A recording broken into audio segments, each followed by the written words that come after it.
Hey everyone, my name's Nick Chill. Today I'd like to talk about using your aperture to create a soft background in your photos.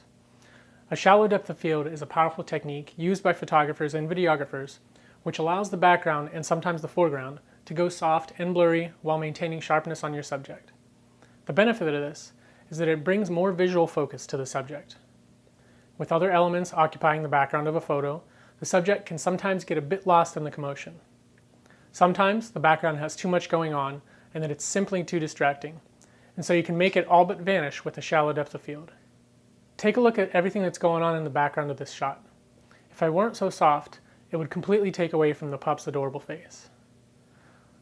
The depth of field of a photo refers to the distance between the nearest and farthest objects that appear acceptably sharp. The driving force behind depth of field is your aperture. The aperture is an opening within your lens. The size of the opening is controlled by blades that slide together to make the opening larger and smaller, and it resembles the mechanism in your iris.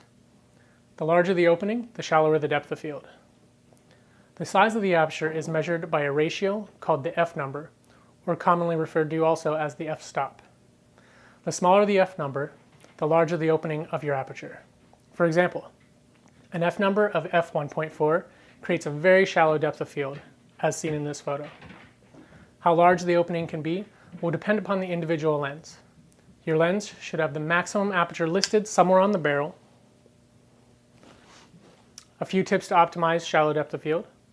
Move your subject farther away from the background. Move the camera closer to your subject.